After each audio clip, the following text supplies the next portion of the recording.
from Bally Midway. You know, I think it's time for another Todd's Tips. And this one is a really easy one you can do if you have a Bally Midway game with an MCR board system game in it. Now this would be Spy Hunter, Tapper, Kickman, in this case Journey. Oh gosh, what are some others, Frank? There's a bunch of them. Domino Man? No, Domino Man's not it. The board system. Oh, Tron. This is a Tron. Now, what are some others, Frank? Satan's Hollow. If you're trying to think of them all. Anyway, the MCR board system is a 3-circuit board system connected by metal plates, as you can see here. Now, we're going to show you what to do. First, let's take this, loosen up that screw, take this one out, and loosen the other. We've just started the overhaul on the inside of this Journey. Now you're going to see this Journey soon. Okay, so we've already done a lot of work to this thing. But we're going to show you something here so you can fix a lot of issues. If you ever play a game and you see graphic sprites, there's lines in it. In other words, all the graphics of the game's playing, but you have lines in it, or you have things missing. The sprites are missing, anything like that that's unusual. It could be a loose chip. So I'm going to show you how to deal with that. We take the board out of the machine like so. The power plug's on this side. So we're going to unplug that first, like so.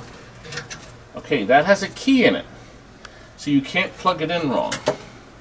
Now, there's only one way to do it. What? You'd find a way to plug it in. You know.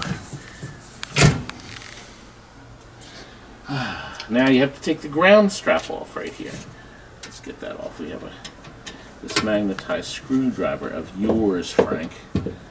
Now, a lot of your games will not have this ground strap. Okay, see, this is something you may not have to take off. It depends on whether your game does. Okay, so we're going to take that off, like so. Okay, then you're going to unplug the controls. Now, let me show you something so you see. These two plugs here, these are for the controls on the control panel and the coin door. They're also keyed. There's a little knockout here that matches up with that knockout, and same here. They also are different size, so you really have to work hard at plugging this in wrong. The one everybody gets confused of is the video plug, and I'm going to show you something. This plug here is your sound, for your stereo sound. But it happens to be the exact same size as your video plug. And people frequently plug the sound back here, and they can't figure, then they plug the video here. Your video plug is always a brown covered wire that goes up to the monitor, and it always plugs into the one single connector there on this side. Can you see that, Frank? Mm-hmm. Okay, now here's something interesting. You can actually get the game powered up and not use this front board at all. If you plug the video game plug in and the power plug on the side, the game will appear on the screen. You can't play it or ring up credits, but you don't have to keep plugging all these plugs in if you're trying to do a repair. So the two back boards provide the video on the screen, and the front board provides the sound. It's a 3-board system. I could have brained the guy at Bally that designed this, but what I'm going to show you now can save you a boatload of time. And all you need is a wooden ruler. This is what you do. If you look in the inside of the game, the ROMs on this board are all in sockets. You can slide in here, underneath here, this wooden ruler, like so, all the way to the other end, and press down on it. What this is essentially doing is it's pressing your ROMs in. See? If you have a loose ROM, the game won't work. And you can't believe how many games we fixed without taking the game apart, especially if the game's being shipped. This typically happens when you move the game over a rough truck drive or something, a rough road. So you slide it in, find out where it's on sockets, and press. Now in some cases, the ruler will come out the other side. Sometimes you use a 12-inch or a 15-inch. But think of the time you'll save. Now, in this case, we have chips on this side of the board. Over here. If you look in there, there's 3 ROMs this way. In this case, I'm going to slide the ruler in this way and press, like so. Now the best part is, after you do all that, you can just hook up the power. It actually goes in here, this way, the power and the video plug, and see if your picture's correct without even starting a game. You don't have to hook all the controls and the contacts here, these edges yet. You don't have to worry about the sound. You want to get the picture fixed. Now, obviously, if that doesn't work, you have to take this mess apart. If you do that, I suggest you write on the metal plates what they are.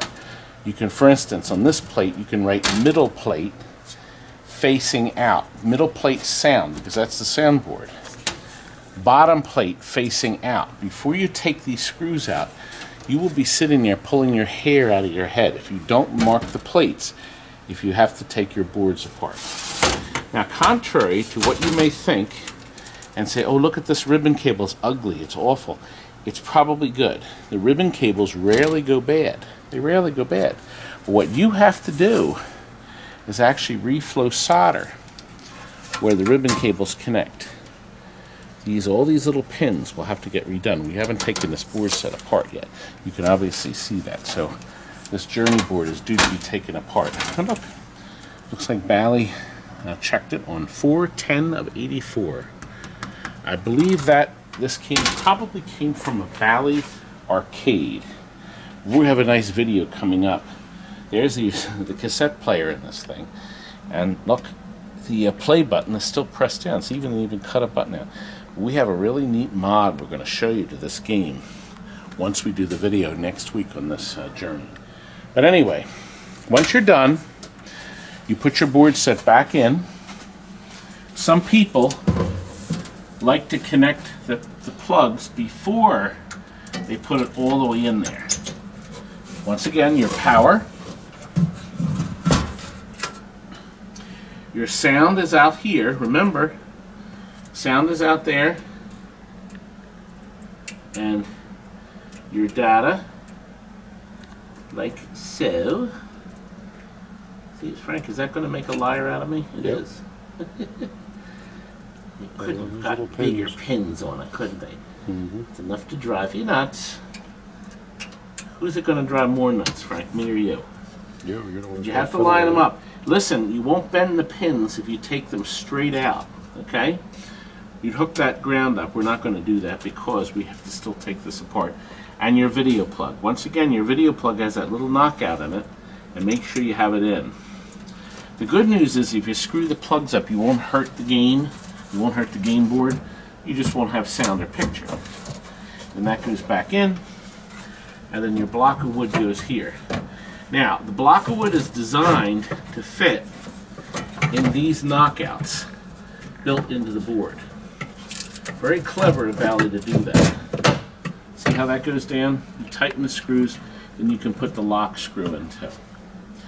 Good. So now you may have learned a little trick that may save you a whole bunch of time down the road. Oh. As we conclude at Todd's Tips. Good night. Good night.